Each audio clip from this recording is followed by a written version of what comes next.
Je vais vous demander d'accueillir Baudouin Martin, que certains connaissent déjà, pour ceux qui ont eu la chance d'assister à sa formation SysML de mardi et mercredi, ou alors qui ont eu la possibilité de la regarder en direct sur Internet. Ah oui. Donc,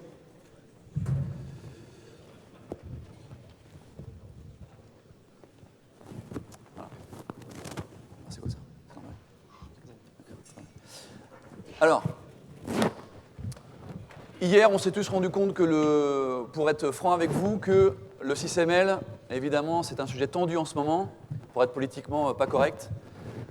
Baudouin Martin est un enseignant comme vous, en BTS Iris, au lycée Grandmont de Tours, qui donc a une expertise d'enseignant du SysML depuis 2 ans. Voilà. Mais c'est un enseignant de SysML. D'accord ? Donc, je vous demande toute votre attention pour cette présentation. Et ensuite, sur les questions, j'espère qu'elles seront constructives et qu'elles ne seront pas uniquement des attaques éventuelles contre l'outil SysML. Baudouin n'est qu'un enseignant en BTS, mais un expert néanmoins de SysML.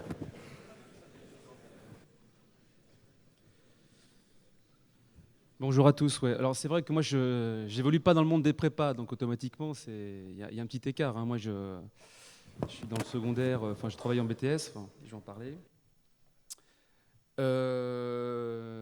Donc ça marche. Donc c'est vrai que c'est pas un cours sur SysML que je vais faire ici en 40 minutes, il n'y a pas le temps. Déjà qu'en une journée complète, de manière assez dense, ce n'est qu'une introduction au langage SysML. Ici, c'est vrai que je suis vraiment convaincu de l'utilité de ce langage dans l'industrie qu'on connaît aujourd'hui. Et quand on parle de compétitivité, d'innovation, je trouve que SysML a vraiment sa place au sein de nos enseignements.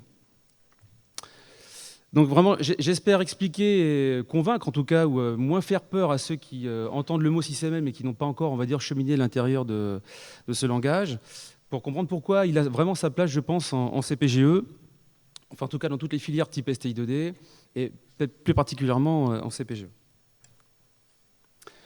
Alors bon, quelques présentations. Moi je suis de formation génie électrique au départ, et j'ai enseigné pendant 5 ans donc les sciences de l'ingénieur, et aujourd'hui donc je suis enseignant en informatique depuis maintenant 8 ans. Alors qu'est-ce qui m'a amené au langage SysML? Parce que il y a 3 ans je le connaissais, enfin 3-4 ans on va dire, je le connaissais absolument pas. UML on l'utilisait, on va dire en BTS Iris, mais c'était quelque chose qui, je pense, comme vous avec SysML aujourd'hui, m'a un peu irrité, on va dire. Ça sert à quoi? C'est compliqué, vraiment, j'en vois pas l'utilité. Et puis, bon, ça fait partie quand même de notre programme de BTS informatique.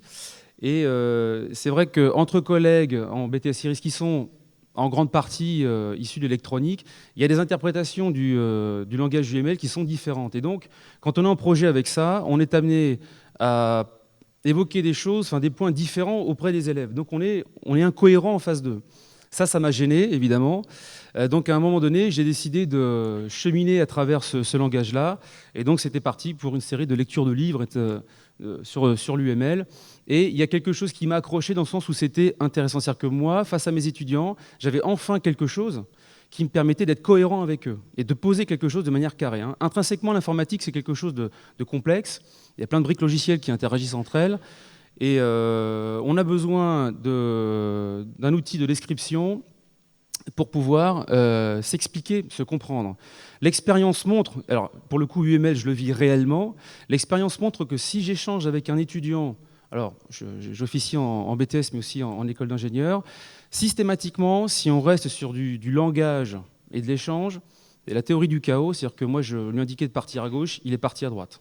C'est pratiquement systématique. Et les projets qui sont menés, en règle générale, échouent, tous, pratiquement. Parce que les étudiants pensent qu'évidemment, eux sont très bons en informatique et qu'ils n'ont pas besoin de ça, etc. etc. Donc ensuite, bon, bref, on m'a appelé pour mes petites connaissances en UML et ça bifurquait vers SysML. Et étant électronicien quand même à la base, Il y a vraiment quelque chose qui m'a piqué, qui m'a vraiment fortement intéressé. Donc je suis parti dans ce langage-là. Bon, j'ai aussi ouvert le bal des formations à l'époque, hein, en STI 2D. Bon, c'était pas triste, hein, je me suis fait canonner évidemment par les collègues, avec toutes les questions qu'ils pouvaient me poser. Donc ça constitue pour moi une vraie expérience, parce que toutes les questions qu'ils me posaient, c'était des questions que je ne m'étais pas encore vraiment complètement posées. Donc il y avait argumentaire en temps réel, pour le coup aussi, là, avec une machine d'état assez complexe, parce qu'il fallait trouver les arguments à travers tout ça. Bref, depuis 2 ans, enfin à peu près, on va dire 2 ans et demi, j'ai rencontré donc Dominique Tarot, on va dire par hasard, et j'avais un petit peu râlé. Donc j'ai commencé à écrire un document sur la balance qui a été publié sur le site de l'UPSTI, légèrement revu. Et puis, depuis maintenant, donc ces 2 années, je suis formateur dans l'académie dans l'entour, et puis dans l'académie de Limoges, Poitiers et Rennes, les collègues hyper m'ayant demandé de former des formateurs pour comment dire, diffuser, on va dire, la bonne parole dans ces académies. Voilà, je me qualifie, on va dire, d'évangéliste SysML. Hein, je crois vraiment fermement à ce langage, par toute la richesse et toute ce qu'il peut évoquer. En fait, c'est ça qui m'a intéressé. On ne m'a pas payé pour vous vendre du SysML, hein, je vous rassure. Hein, c'est purement personnel. Bref, ce que je vous propose, moi, évidemment, donc étant enseignant, j'ai assez bien compris, finalement, moi-même ayant cheminé en UML, la difficulté qu'il y avait à aborder ce langage. Effectivement, on est dans un peu l'effet pelleteuse pour enfoncer un clou. Ça ne sert à rien, on va dire, etc. Bon, j'espère vous démontrer, en tout cas, vous démystifier vraiment la chose pour dire on va pas prendre SysML tel que vous pouvez le voir, peut-être éventuellement sur Internet ou dans quelques documents, mais on va se limiter à certaines choses pour arriver à l'utiliser tout simplement avec nos élèves. Alors, pourquoi le langage SysML en CPGE? Bon, les intervenants d'hier l'ont assez dit. Hein, on est sur des systèmes aujourd'hui qui sont vraiment complexes, et les outils que vous utilisiez, hein, de l'analyse fonctionnelle, FAST, SADT et le diagramme pieuvre, dire les interacteurs, sont des outils qui ont eu leur place il y a maintenant environ une trentaine d'années, mais depuis ce temps, l'industrie a changé. Donc on a besoin d'autres outils pour arriver à modéliser des systèmes qui sont plus complexes. Et j'aime bien finalement l'intervention qui vient d'être faite, puisque dans ce Dyson, vous avez un microcontrôleur. Donc on n'est plus sur des systèmes maintenant qui ne sont que des boutons, des fils et la logique câblée. Vous êtes maintenant sur des systèmes qui sont intégrés et communicants. Donc très rapidement, on va trouver de la complexité. Donc on a besoin pour ça d'un langage qui est plus moderne, on va dire, et plus adapté à ces systèmes-là. Alors, très rapidement tout ça, hein, le plan, c'est uniquement arriver à vous présenter le contexte dans lequel est né ce langage, parce que uniquement l'aborder par le biais de sa syntaxe, c'est compliqué, c'est raide, c'est-à-dire qu'on ne comprend pas à quoi ça sert. Donc c'est pour ça que je vous parlerai très rapidement de l'ingénierie système, que l'on fait alors largement mieux que moi, hein, sur hier les industriels.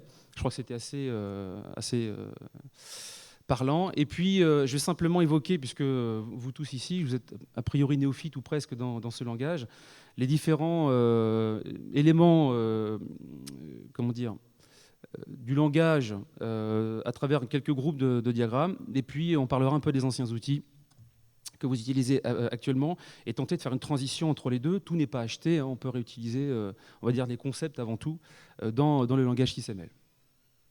Alors, il y a quelques années, il y a un groupe qui a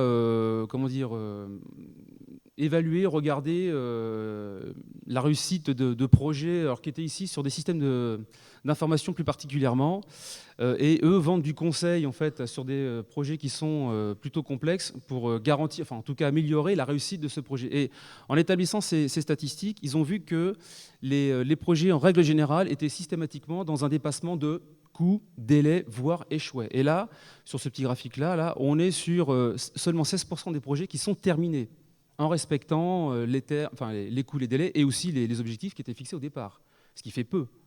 Donc ça va être typiquement un projet où on prévoit 100 millions d'euros et puis on est sur 300 millions d'euros. Regardons le projet EPR en Finlande, où là on est en train d'exploser littéralement les coûts. Donc là on a un problème. Et ce n'est pas quelque chose qui est ponctuel, c'est quelque chose qui arrive très souvent. Sur les budgets, donc je viens de le dire, c'est exactement la même chose. On dépasse dans une large mesure des coûts. Parfois même, on est au triple du budget de départ. Donc, il y a même des projets qui sont littéralement abandonnés par les industriels parce qu'on n'en voit plus le bout, quoi. D'accord ? Et puis aussi donc, au niveau des retards, des projets, bref, on est vraiment dans... on cherche à analyser, à comprendre pourquoi tous ces projets n'arrivent pas dans les délais, dans les coûts et dans les objectifs précisés au départ. On n'arrive pas à les faire avec un pourcentage de réussite beaucoup plus important. Donc là, on est sur typiquement, enfin, dans ces projets-là, alors c'est là où, attention, vous en tant qu'enseignant, et pour moi c'est pareil, vous n'êtes pas dans un contexte où effectivement vous êtes sur des usines à gaz. C'est pas que c'est simple pour les élèves, là n'est pas le problème, mais vous n'êtes pas confronté à une fusée Ariane où là vous auriez besoin, c'est-à-dire que vous ne vivez pas profondément, je veux dire, cette complexité. Personnellement, au niveau logiciel, je la vis, puisque intrinsèquement, je dirais, aujourd'hui, les logiciels sont rapidement très complexes. Mais je prends l'exemple de la cordeuse, puisque j'ai travaillé là-dessus. En toute honnêteté, je pense que pratiquement tout le monde ici est capable de la développer sans utiliser, grosso modo, d'outils de description. On va dire, vous êtes capable d'embrasser le fonctionnement de l'ensemble du système sans avoir besoin de cet outil-là. On est bien d'accord, et c'est pour ça qu'il peut y avoir, vous, avec ce langage-là, un espèce de décalage sur mais c'est une pelleteuse pour enfoncer un clou, et moi j'ai que des clous. D'accord, mais c'est pas le... j'ai envie de vous dire, on va jouer le jeu. On cherche à insuffler quelque chose. Donc, ce qui est dans cette complexité des systèmes, on va avoir des comportements intentionnels, donc qu'on cherche à faire émerger de notre système, et puis des comportements non émergents en mettant ou en intégrant les différents éléments de ce système-là. Et c'est pour ça qu'un système, quand ça devient vraiment franchement complexe, alors nous en logiciel, alors je prends toujours cet exemple-là parce que j'ai celui-là sur la main, mais en règle générale, dès qu'on va agencer les briques logicielles, on va avoir des bugs qui apparaissent. Ça, ce sont les comportements non désirés, mais qui arrivent. Alors là, maintenant, il va falloir les trouver. Donc c'est pour ça que l'objectif de le décrire le plus largement possible avant, c'est une tentative de ne pas passer ensuite le triple du temps pour justement aller chercher ces bugs, parce qu'ils ne sont pas toujours évidents. Donc un système n'est pas que la somme de ses constituants, et l'optimum global n'est pas que la somme des optimums locaux, et un système n'est pas que la somme des différents génies, méca, électronique, thermique et autres, c'est bien plus que ça. Alors, je passe rapidement sur l'ingénierie système pour donner une petite définition. Donc, en gros, ces slides-là, ils sont faits pour dire, voilà, au-delà du langage XML, vous aurez, je pense, à donner une information à vos étudiants sur ce que c'est que l'ingénierie système. Dans quel creuset est né le langage XML? C'est sur l'ingénierie système, la complexité. Si ce n'est pas complexe, c'est évident qu'on ne va pas forcément utiliser un outil de cet acabit-là. Ou alors on est dans du cœur de métier pur où les gens maîtrisent à fond leur outil et n'ont pas besoin d'outils de description. Je prenais l'industriel, je disais à une collègue tout à l'heure, je prenais l'industriel avec qui j'étais où j'allais visiter un stagiaire et je lui posais la question est-ce que vous utilisez un outil de description type UML pour vos projets? Il me dit non, tout simplement parce que, j'ai compris le truc finalement, c'est qu'il ne développe que des choses qui sont du cœur de métier. Donc ils le connaissent à 100%.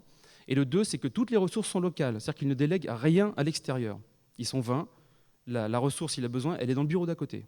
Donc à partir de là, il n'y a pas besoin, dans ce cadre-là, d'arriver à documenter leur logiciel, et c'est toujours la même chose. Et il me dit simplement, quand ça devient un petit peu différent, ou ça sort des clous, là on utilise un synoptique.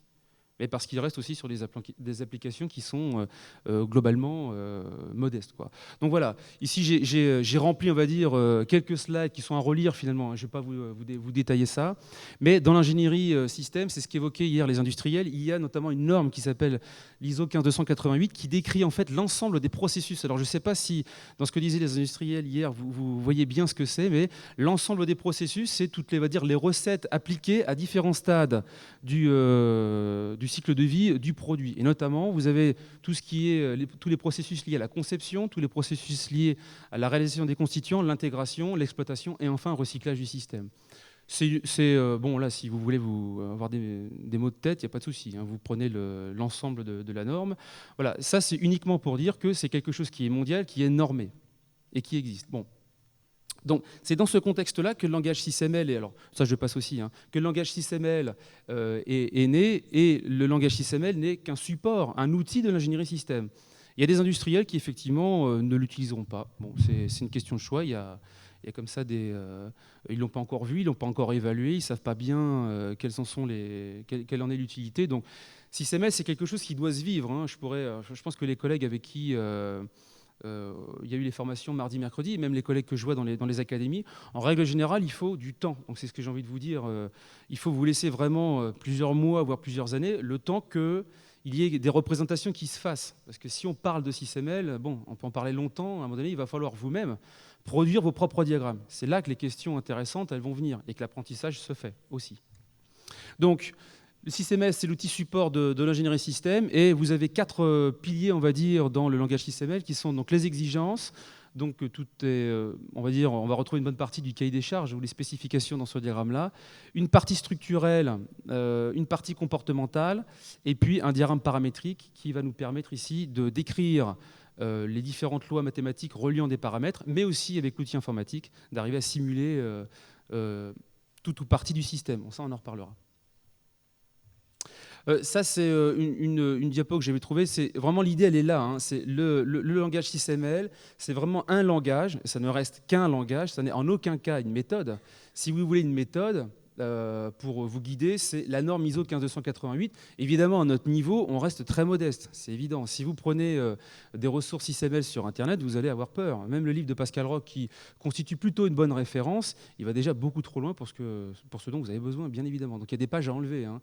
Voilà. Bon, mais ça, c'est difficile de faire un choix quand on connaît pas.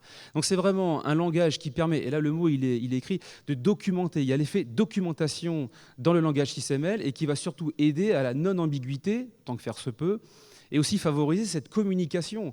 Parce que les causes des échecs en règle générale, on s'aperçoit qu'elles viennent en grosse partie d'une mauvaise identification des spécifications. Ah ben je voulais ça, mais oui, mais ça n'a pas été bien décrit, donc du coup, on n'arrive pas au bon résultat. Donc le langage SysML, il a vraiment ce fort effet documentation. Et vous irez au niveau de zoom que vous voulez. Si vous voulez faire un modèle grossier d'un système, et on commencera toujours comme ça ne pose absolument aucun problème. Je vous le montrerai tout à l'heure. Si maintenant vous voulez faire quelque chose de beaucoup plus précis, et donc fondre un petit peu dans les détails, les spécifications, le langage SysML a assez de richesse pour vous emmener vers quelque chose qui ira évidemment trop loin pour vous en CPGE, mais il vous offre une possibilité, et comme ça ne reste qu'un outil, vous en faites absolument ce que vous voulez. Tous les diagrammes ne sont pas évidemment à faire à chaque fois qu'il y a un modèle. Est-ce que c'est pertinent de le faire à ce niveau-là? D'accord ? Donc, bon, historiquement, effectivement, il y avait un lien vers UML. En fait, c'est que UML permettant, enfin, en tout cas dans l'industrie du logiciel, il y a une nécessité d'avoir des logiciels plus complexes, de les faire de manière beaucoup plus rapide et toujours moins chère, etc., etc. Donc, à un moment donné, le code spaghetti, ça va bien 2 secondes, mais on n'arrive pas à produire les types de logiciels qu'on a aujourd'hui, et ils sont, enfin, vous le devinez, très complexes. Donc, il y a une extension, on va dire, du UML qui a été utilisée suite à ça, parce que les processus, finalement, étaient exactement du même type. Qu'on soit dans l'ingénierie logicielle ou autre, vous allez retrouver exactement les mêmes choses. Voilà. Donc, il a été épuré, on va dire, pour mieux s'adapter à des systèmes tels que nous les connaissons à l'heure actuelle. Donc, c'est ce qu'on appelle un profil UML. Le langage UML est un... Alors, très rapidement, là, j'ai mis quelques éléments pour peut-être fixer des jalons pour les collègues qui ne connaîtraient pas ou se demandent où aller avec ça. Donc, les exigences, hein, c'est vraiment là-dedans que vous allez utiliser toutes les contraintes et spécifications de votre système. Donc, 1, ce qu'il doit faire. 2, ce à quoi il doit se conformer. Donc, j'ai laissé en violet une petite définition. Ça, vous irez la revoir si vous voulez. Et puis, en rouge, quelques remarques, on va dire, d'ordre pédagogique, qui par expérience va permettre un petit peu mieux de cadrer ce dont vous avez besoin. Donc ici, sur ce type de diagramme, on va rester simple, très modeste. Vous allez poser les contraintes, vous allez retrouver dedans un petit peu vos fonctions de contraintes que vous allez reposer dans ce type de diagramme, mais en restant sur quelque chose d'assez modeste pour que ce soit lisible. Mais ces exigences, elles vont avoir aussi un lien avec d'autres éléments du modèle, notamment des éléments architecturaux par exemple. D'accord ? Mais ce n'est surtout pas un FAST. On voit traîner ça notamment parce que graphiquement ça représente furieusement, on va dire, un FAST. Il y a une espèce de spécification et un élément matériel derrière. Alors là, hurrah, les collègues se jettent dessus très affamés de vouloir retrouver leur FAST, mais non, ce n'est pas un FAST. Donc les outils que vous avez, c'est définitivement, c'est un choix en tout cas qui est écrit dans le programme, je crois, mis de côté, et donc vous allez devoir utiliser ce langage-là en réutilisant finalement une partie de ce que vous connaissez déjà. On ne réinvente pas la poudre non plus. Donc, pardon. Donc un diagramme d'exigence, c'est celui sur la cordeuse. Alors ces exigences, c'est comme d'habitude, vous avez des systèmes que vous n'avez pas conçus vous-même. Donc ça veut dire que vous allez devoir retrouver des exigences. Bon, j'en ai parlé en formation, je ne vais pas m'étaler là-dessus, mais voilà le type de diagramme qu'on peut pouvoir utiliser. Ce qui est écrit dedans, ce n'est pas important. Ce qui m'intéresse ici, c'est la forme. Là, vous avez une forme lisible d'exigences reliées entre elles. Je passe aussi sur la signification des liens. Et vous avez ici un bout d'exemple. Bon, je ne me suis pas cassé la tête sur la cordeuse. J'avais pas, enfin, je l'ai vu une fois, et puis voilà. Donc, je me suis limité à vraiment des éléments très sommaires sur ce type de diagramme. Diagramme de définition de bloc, donc ça c'est un diagramme qui est vraiment de type structurel, donc là on est sur des éléments d'architecture du système. Donc vous allez pouvoir représenter à travers ce diagramme-là tout élément de type abstrait, de type élément physique, ça c'est principalement ce qu'on va retrouver, mais aussi tout ce qui est logiciel. Donc vous allez mêler dans le même diagramme génie élect, génie méca, génie, tout ce que vous voulez, bref, c'est génial, et aussi le génie informatique, c'est-à-dire les logiciels, de par sa forme, on va dire, graphique. Et vous allez aussi retrouver dans ce diagramme-là tous les points d'interaction entre ces différents blocs, c'est ce qu'on appelle des ports. Et cette notion, elle est vraiment très importante. Et quand Jean-Michel Bruel parlait hier, le langage SysML, finalement, est-ce qu'il est important? Moi, je pense comme lui, c'est pas hyper important, je le trouve très pratique, mais c'est surtout les concepts qu'il y a derrière. Et ces concepts de ports sont vraiment très importants avec ces ports standards et ces ports de flux, voire intervention aussi filmée mercredi. Bref, donc ici on met le matériel comme le logiciel, et là vous avez donc sur ces blocs-là des interfaces. Le collègue en a parlé juste à l'instant, donc j'aime bien réutiliser le mot. Le Dyson, il a une interface, et si on prend même des éléments de système, tous sont une interface. À cette image-là, il va falloir dégager d'un bloc comment j'interagis avec lui. Peu importe comment il est constitué, lui-même étant un assemblage d'eux. Et les ports de flux, alors là le triptyque MEI, on le voit partout ce truc-là, il est important, donc vous allez retrouver notamment comment on s'échange cette matière, cette énergie, cette information à travers ces différents blocs. Alors, ça c'est un exemple avec la cordeuse. Alors, ça fait un peu zinagaz comme ça, mais ça n'en est pas une. Et là c'est un choix de ma part de représenter sur ce diagramme-là l'ensemble des éléments de la cordeuse. Mais ici, vous avez donc au centre le système. Aux alentours, j'ai dégagé 5 grands ensembles. Et sur ce schéma-là, vous pouvez vous limiter à cette représentation-là, dans un premier temps. Les ports qui sont les petits carrés représentés sur les blocs ne sont pas obligatoires. C'est ce que je vous disais tout à l'heure, c'est une question de précision du modèle. Vous vous arrêtez où vous voulez. Vous avez la possibilité de faire un diagramme complètement partiel, à dessin, pour illustrer quelque chose dans une activité. Mais ça sert de support.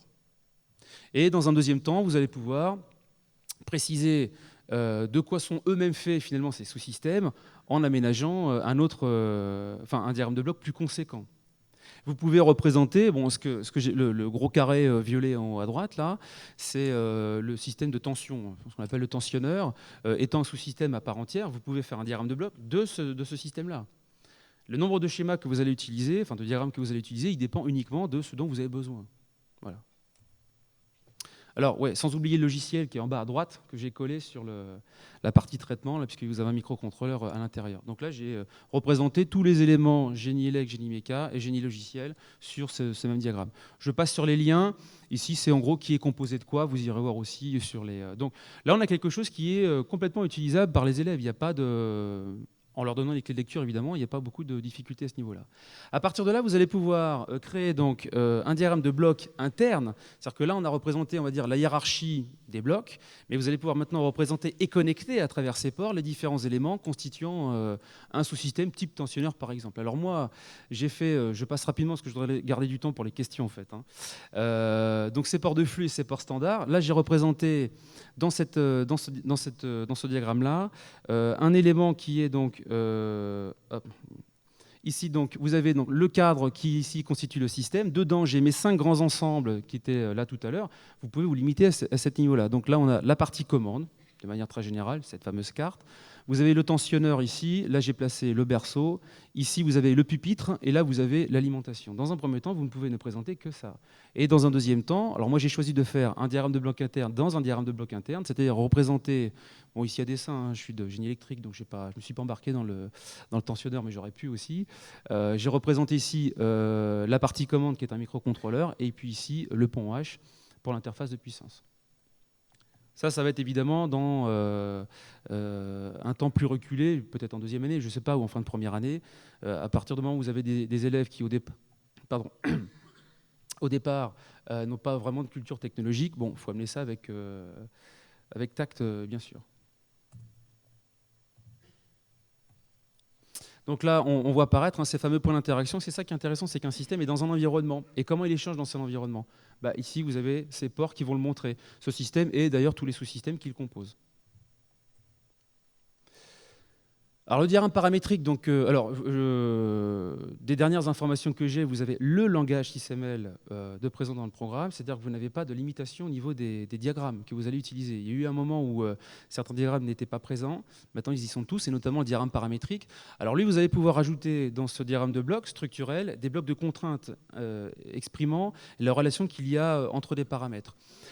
C'est à partir de là qu'on va pouvoir notamment déboucher sur la simulation. Alors, dans mon intervention mardi-mercredi, c'est vrai que j'étais assez content d'avoir réussi à créer un sinus par simulation avec Magic Draw, ce qui prend à peu près environ 1 minute 30, le temps de faire chauffer le café sous MATLAB. Là, c'est à peu près une semaine complète de travail. Parce que je ne connais pas, je suis en train de découvrir. Mais c'est pour vous dire que ce diagramme-là, il est potentiellement très intéressant. Par contre, la mise en œuvre, pour l'instant, et c'est ce que disait, c'est la question qui a été posée hier, la mise en œuvre de SysML, allant jusqu'à la simulation, ce qui, moi, m'intéresse énormément, c'est-à-dire que je suis sur de l'analyse système, et d'abord, je vais arriver à simuler quelque chose avant même de continuer sur des simulations peut-être plus fines, plus précises, mais en tout cas de manière grossière, je vais pouvoir le faire. Pour l'instant, c'est quelque chose qui est vraiment assez complexe à réaliser. Je manque d'habitude, bien évidemment, mais ça m'a pris déjà beaucoup de temps pour arriver à faire ça. Donc, a priori, et évidemment, ça c'est quelque chose que vous ferez à mon avis bien plus tard. Je ne sais pas quelle sera l'impulsion donnée à ça. Mais les outils classiques que vous utilisez de modélisation, MATLAB et autres, évidemment, restent prépondérants pour la simulation au diagramme paramétrique. Le diagramme paramétrique, je précise, permet de représenter ces fameuses contraintes, mais ne vous oblige pas à faire la simulation. Vous pouvez simplement déjà avoir une vue des contraintes liées entre des paramètres du système. Alors, je n'ai pas d'exemple avec la cordeuse, j'aurais bien voulu, j'ai cherché à le faire et illustrer l'asservissement avec ce système. Malheureusement, voilà, j'essaie d'arrêter de dormir, mais j'y arrive pas. Donc, j'ai manqué de temps et d'énergie pour le faire. Bon, j'en suis à ce stade-là, je chemine tranquillement. Il y a des sauts qui se font de temps en temps. Bon, j'essaie de... Alors ça, c'est un exemple qui est donné sous Magic Draw. Un système masse-ressort. Alors là, tout est saisi, donc je l'ouvre et je fais play, voilà, simplement. Donc j'ai lancé la simulation. Ici, voilà, un échelon, la réponse du système qui est donnée. Bon, je ne préfère pas vous montrer le diagramme paramétrique en lui-même parce que là, vous allez vous dire, bon, là, il se fout de nous, là. Non, c'est pas complexe en soi, mais alors par contre, sur le diagramme, c'est pas jojo à voir, quoi. Voilà. Je vous dis simplement qu'on peut le faire. Je pense qu'à ce niveau-là, on a besoin d'un temps de maturité des outils parce qu'en fait, dans le diagramme paramétrique, ici, pour l'arrivée à le simuler, il nous faut systématiquement rentrer toutes les équations au niveau temporel et pas comme dans MATLAB en fonction de transfert. Si vous avez un système d'ordre 3, bon courage, à remettre sous forme d'équations différentielles pour ensuite le saisir sous forme textuelle. Ce n'est pas éventuellement comme dans Maple où vous avez une mise en forme assez jolie. Là, c'est un peu rudimentaire. Donc, il y a besoin d'une maturation des outils pour arriver, mais je pense qu'on va y arriver, parce qu'arriver à mettre une fonction de transfert plutôt qu'une équation différentielle, c'est quand même pas la mer à boire, en tout cas pour les éditeurs de logiciels. Enfin, cette culture structurelle, vous l'avez tous, il n'y a pas de souci dans n'importe quel domaine, que ce soit en génie méca ou en génie élec, elle est très implantée dans notre formation. Par contre, au niveau comportemental, principalement, c'est le graph-set qui est utilisé à toutes les sauces. Et peut-être de temps en temps l'algorithme, mais ça ne dépasse pas ça. Donc, dans SysML, tous les diagrammes comportementaux, qui sont une part très importante de la modélisation système, c'est peut-être là, je dis bien c'est peut-être là que vous aurez des difficultés plus, parce que sur structurel, bon voilà, ça vous parle, c'est évident, c'est peut-être plus sur le modèle comportemental que vous allez avoir peut-être plus de difficultés. C'est pour ça qu'il est très important d'arriver à cibler le rôle de chaque diagramme. On ne peut pas représenter le comportement d'un système dans toutes ses phases, dans toutes ses possibilités, avec un seul type de diagramme. Donc c'est pour ça que dans SysML, vous avez le diagramme de séquence, le diagramme d'état, le diagramme d'activité, qui ont chacun leur rôle. Donc à chaque fois, et je sais que c'est le cas au départ, à quoi ça sert? Revenez à la définition. Diagramme d'état, c'est pour représenter, le collègue vient de le faire de manière assez claire, un système piloté par des événements. L'utilisateur appuie, il reçoit quelque chose et il va changer d'état à chaque fois. Le diagramme de séquence, lui, il est plutôt centré sur les interactions entre les éléments qui composent votre système, ou alors avec l'extérieur et votre système. Donc, rien à voir avec les événements. Alors, il y a des liens, évidemment, que je ne vais pas détailler ici, malheureusement. Et le diagramme d'activité qui, lui, vous permet d'utiliser cet algorithme, donc une espèce de traitement de flux classique, au sein, alors c'est un peu plus que ça, mais à notre niveau, c'est comme ça qu'on pourra l'utiliser. Donc vous avez ces 3 types de diagrammes qui vous permettent de représenter, on va dire, 3 types de comportements ou 3 facettes du comportement de manière différente. D'accord ? Donc c'est pour ça que SysML, c'est un langage qui est riche. Et en fait, l'apparente complexité de ce langage vient de cette richesse. Mais si vous prenez chaque diagramme un par un, a priori, il n'y a pas de raison que vous ne compreniez pas. Vous mettez 2 jours sur un diagramme d'état, à force, vous allez comprendre assez facilement et dégager les différentes notions d'un diagramme d'état et en construire un vous-même sur un système simple, comme vient d'être décrit, cela vient d'être décrit par exemple. Alors, je vais passer très rapidement parce que voilà, je vois que le temps il est déjà bien consommé. Donc, diagramme de séquence utile pour les interactions. Encore une fois, je laisse sur ces transparents quelques indications en rouge qui sont vraiment d'ordre, on va dire, pédagogique. Ce diagramme-là, il est très intéressant pour les élèves pour voir d'un bout à l'autre comment on arrive à un objectif. D'accord ? Voilà pour la cordeuse ce que ça donne, de manière assez simple. C'est quelque chose qui est tout à fait lisible. Ici, il n'y a pas une syntaxe qui est très compliquée, avec les différents blocs que vous avez ici, donc le technicien, la cordeuse et toutes les interactions qui se passent au sein d'un scénario d'utilisation.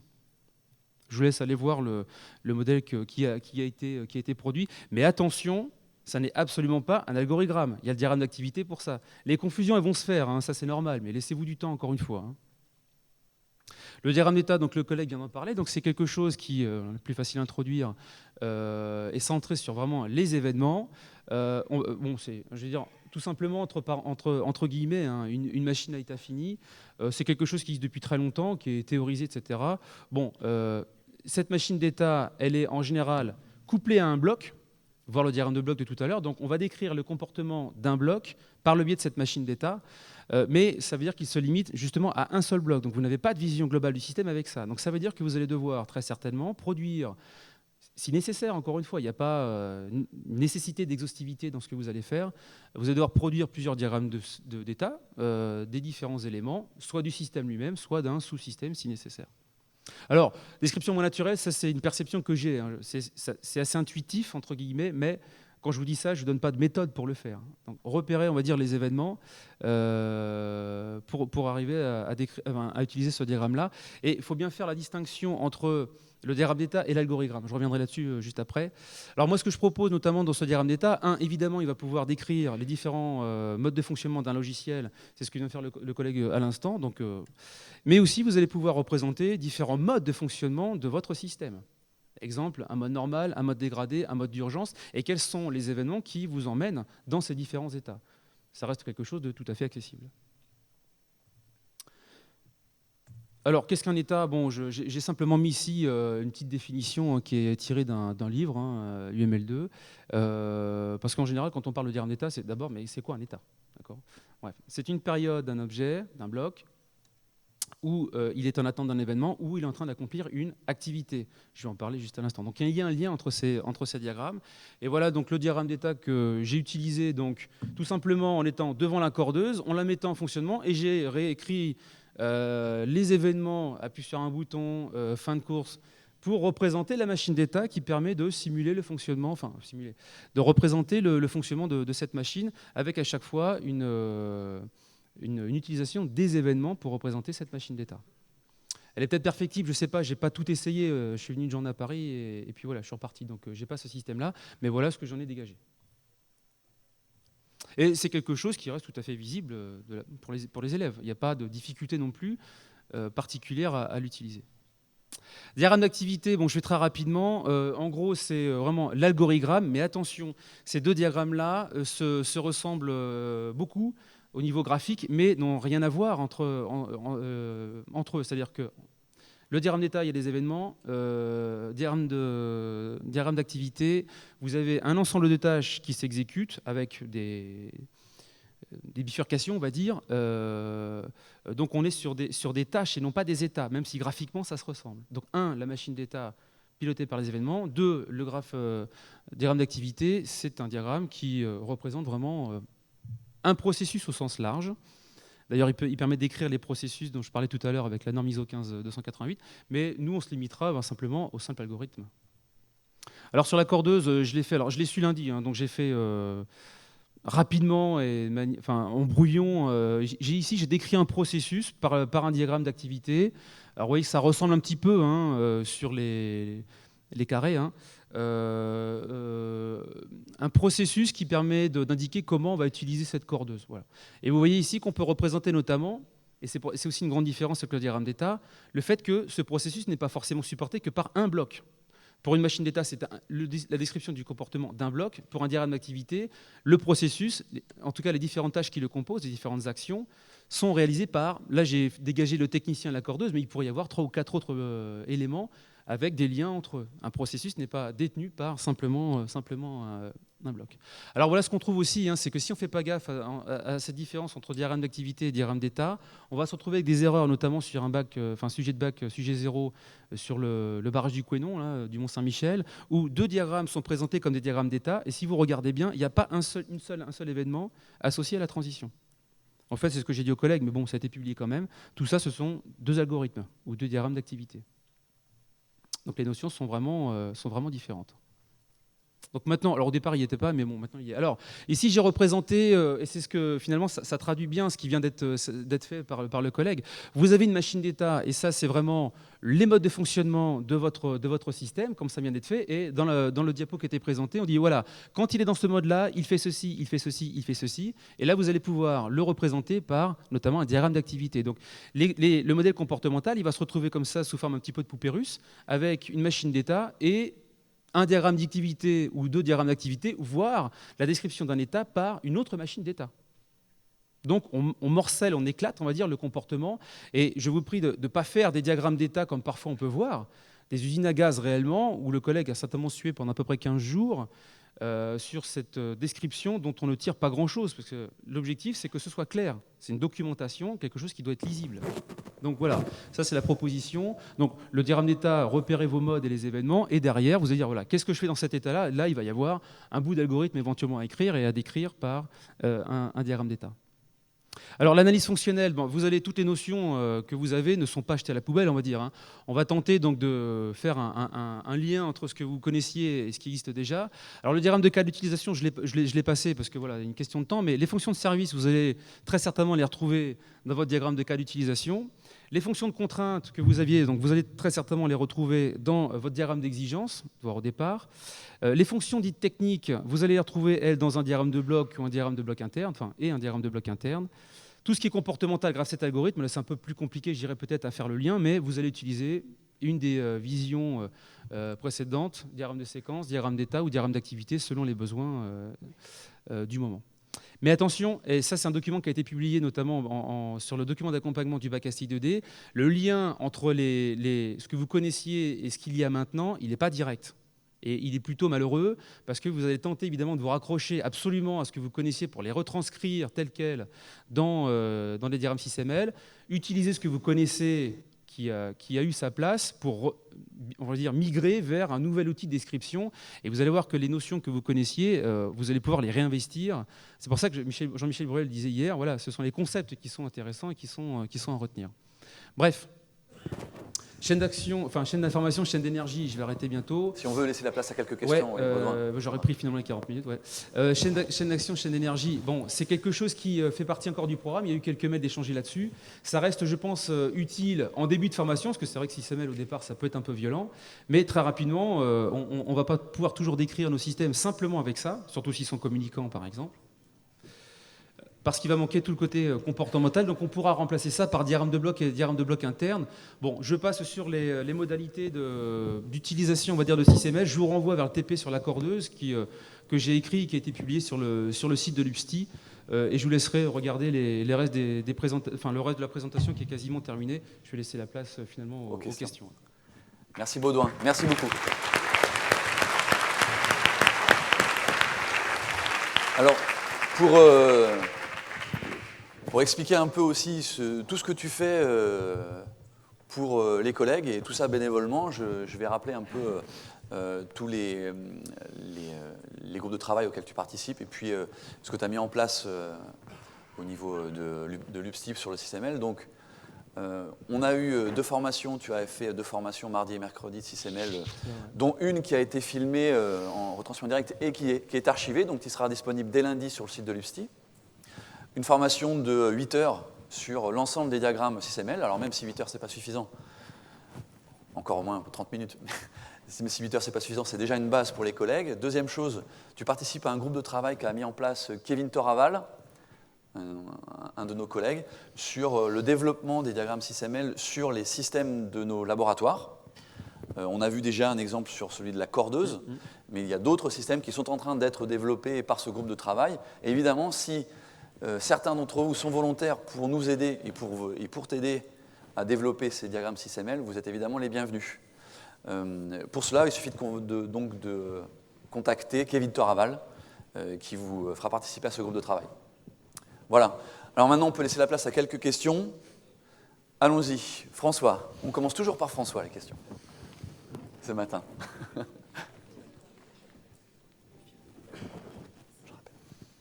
Ma question porte sur la construction d'un diagramme d'exigence. Oui.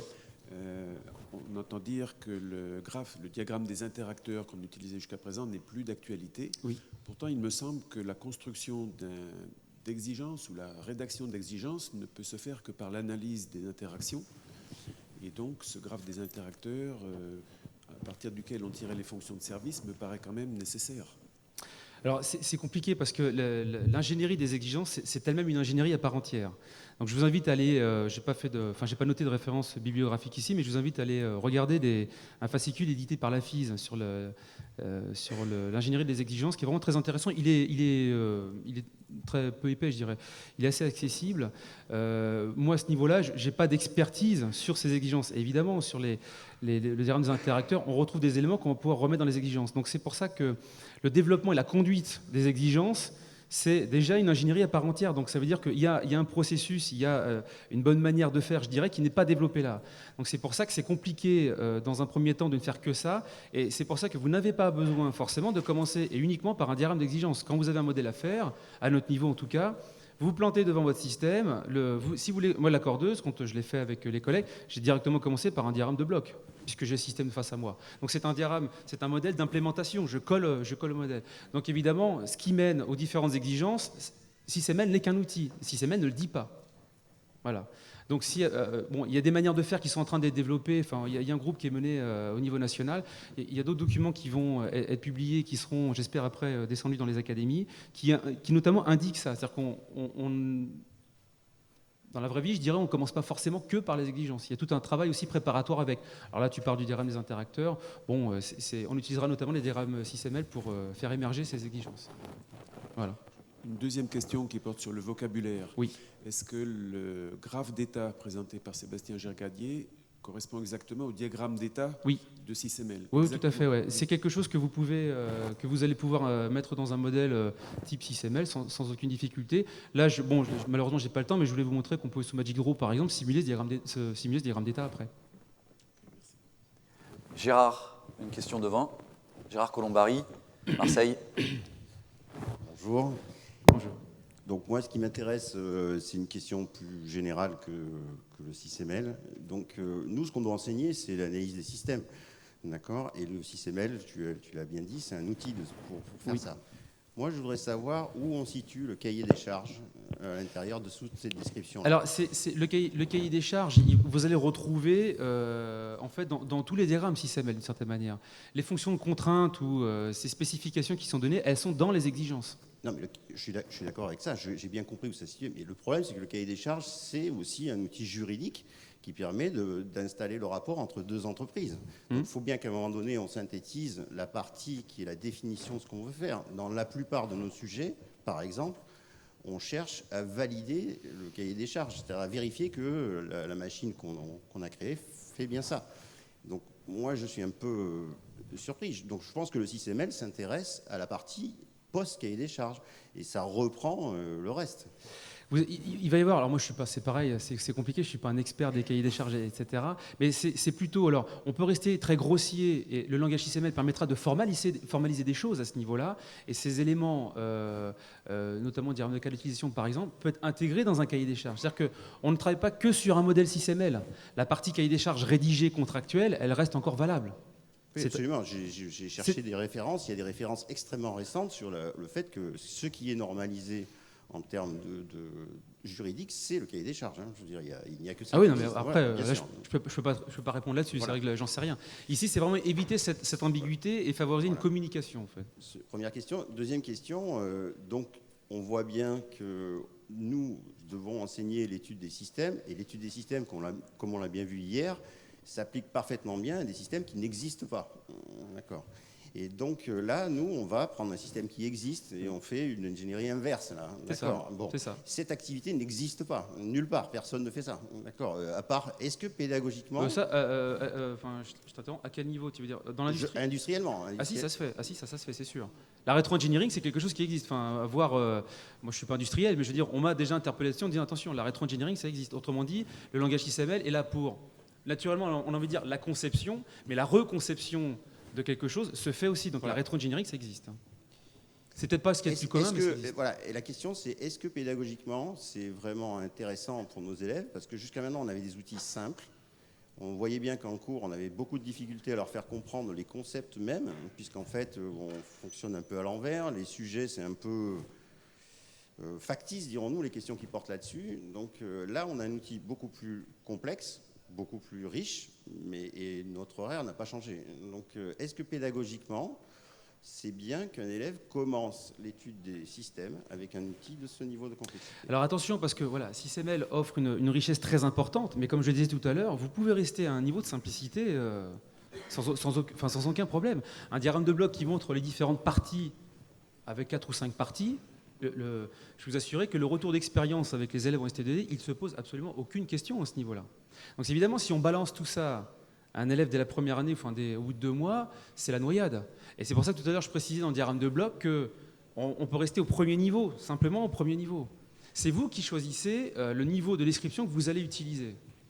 Évidemment, c'est tellement riche qu'on peut aller dans des choses folles, on va dire. Et c'est ce que disait d'ailleurs un industriel, ou je ne sais plus qui, hier. Il n'y a pas on a cette vision parce qu'on est l'enseignant, il y a un élève. Donc il y a le concepteur, l'utilisateur.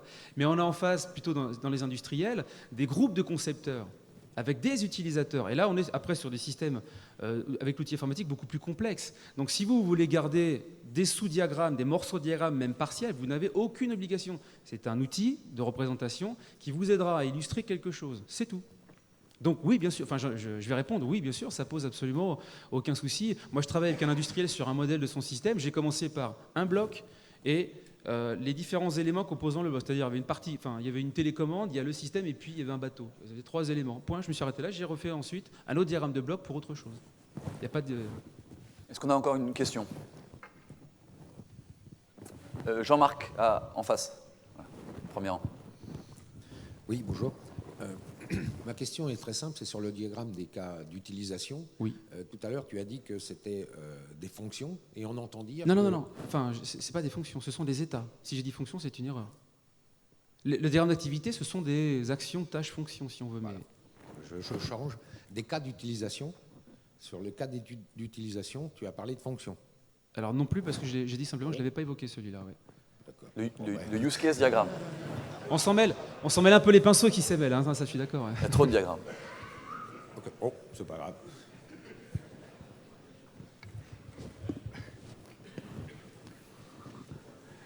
Là-haut. Un collègue à gauche. À gauche. Ouais. Non, c'est... Bonjour, je suis entièrement d'accord avec Gérard Colombari sur l'histoire du cahier des charges fonctionnelles qui doit se trouver en amont des préoccupations couvertes par SysML. Ce que je voudrais ajouter, c'est qu'on utilise le diagramme des cas d'utilisation, le diagramme des exigences ou le diagramme des interacteurs. Il y a une couche amont que ces outils ne couvrent pas, c'est la recherche des fonctions de service. Pour faire un parallèle, c'est pas parce qu'on a les règles du jeu d'échecs et qu'on sait placer les pièces sur l'échiquier qu'on sait conduire une partie. C'est exactement le même problème. Et moi, l'intérêt que je trouve à placer le diagramme des interacteurs en parallèle de ces diagrammes 6ML qui semblent similaires, c'est d'avoir une vision très claire de la situation du système dans un environnement. Alors, si je Baudouin, la réponse. si je peux juste La répondre réponse. par rapport à ça, j'ai à peu près éludé 99% des choses là, hein. Mais notamment dans le langage XML, vous avez la possibilité d'utiliser ce qu'on appelle un diagramme de contexte, qui est un diagramme de blocs, on va dire, plutôt libre, représentant notamment les éléments gravitants autour du système et intéressants auxquels il faudra faire attention. Ce qui représente, on va dire, peut-être le diagramme des interacteurs. Oui, c'est ce qui est fondamental. Un système Pas doit de souci. s'insérer dans un environnement Bien sûr. qui a certaines propriétés. Alors ce concept-là, décrire les propriétés de l'environnement, on le retrouve effectivement dans certaines parties de SysML. Et moi, ce qui me semble important d'enseigner aux élèves, c'est ce système qui est au cœur d'un environnement. En 1984, je crois, la norme ISO, enfin à l'époque c'était pas la norme ISO, c'était la norme française, définissait un vocabulaire qui était plus clair au niveau de cette insertion du système, avec la notion de fonction d'interaction et d'adaptation. Et excusez-moi le terme, le vocabulaire actuel est complètement foireux avec l'histoire de fonction contrainte. Une contrainte, ça n'est pas une fonction, c'est une limitation au champ couvert par une fonction. Je ne pense pas que Baudouin puisse vous répondre là-dessus. Hein. C'est une remarque, j'ai rien à dire dessus. Hein. Une dernière question. Juste une remarque sur le début de l'intervention, c'est que là, dans ce que j'ai présenté, je n'ai pas parlé de méthodologie. Quand on parle d'outils, et quand je dis vous en faites ce que vous voulez, il y a une démarche à dégager de ça, et ça, c'est compliqué parce que je dirais qu'il y a une démarche plutôt naturelle si on est en phase de conception, mais il y a une démarche qui est vous-même à trouver, enfin à votre propre rythme, je dirais. Voilà. Donc, mais là, j'ai présenté uniquement l'outil. Une dernière question, et après on part en pause. Oui, alors c'est une question et plus une question réflexion. courte. J'ai Une bien question aimé votre présentation, même si je suis très sceptique sur le SysML, parce que par rapport à ce que vous nous présentez, moi j'aimerais replacer ça d'un point de vue pédagogique par rapport aux élèves qui nous arrivent après le bac et qui n'ont absolument aucune notion technique. Et replacer ça par rapport à ce que vous dites, qu'on en prend et puis on fait un peu ce qu'on veut avec et on l'édulcore beaucoup et du coup on arrive avec 2 blocs et 3 flèches, grosso modo. Et ça, replacer ça avec le paragraphe qu'il y a dans le programme qui nous explique qu'on est libre d'un point de vue pédagogique, ça limite plus trop de savoir ce qu'on fait pas, ce qui va être évalué, comment ça va être évalué. Donc ça limite pas trop et on n'a pas trop les frontières de jusqu'où effectivement on peut aller avec les élèves là-dedans. Et encore une fois, vous avez la pelleteuse et le clou, mais quand on prend un outil comme ça qui est super puissant et qu'au fur et à mesure on enlève ces raffinements, encore une fois, par rapport aux outils qu'on a actuellement et par rapport au système qu'on va faire étudier et par rapport aux élèves, parce qu'il ne faut pas les oublier, ceux-là qui nous arrivent et qui vraiment... C'est quand même une culture technologique très légère. Votre question, c'est ? Non, c'était une réflexion. Mais D'accord. qu'est-ce qu'on en fait, quoi ? Juste pour clôturer par rapport à ça, Ouais, c'est vrai que dans le programme, il y a pas de, ça mérite un groupe de travail complet pour dégager quelque chose. C'est ce que j'ai tenté de faire avec le TP sur la cordeuse, notamment, pour donner un exemple sur l'insertion et l'utilisation de SysML dans une activité. Ça doit servir comme outil de représentation pour s'y retrouver dans ce système. Et dans ce que vous dites, attention, quand je dis... Vous avez la maîtrise du zoom, c'est-à-dire que si des collègues ont besoin de rentrer dans de la précision, c'est pas n'importe quoi. J'ai pas dit qu'on faisait n'importe quoi. J'ai simplement dit que vous pouvez dégager 4-5 éléments et un diagramme de bloc en début de formation. Je peux vous assurer que les élèves de STI2D ne se posent absolument aucune question. Eux, ils foncent là-dedans sans aucun problème. Si après, par la suite, il y a besoin de préciser des choses, et vous maintenant, je pense que cette sensation immanquablement de difficulté, elle est là parce que pour l'instant, vous ne le connaissez pas. Mais d'ici peut-être 1 ou 2 ans, vous allez voir que le sens de la flèche, que vous poserez plus la question. Donc la maîtrise du zoom, vous l'avez. Donc en début de formation, montrer 3-4 blocs et plus tard, une dizaine de blocs du comportement liés entre eux. Déjà, vous avez cette démarche à faire vous-même pour ensuite évidemment l'enseigner, mais ça va se faire, j'ai pas de souci là-dessus. Alors justement, sur l'exemple dont tu parlais, qui est l'exemple de la cordeuse. On a filmé Baudouin en train de réaliser le 6ML de la cordeuse sans avoir jamais vu la cordeuse avant.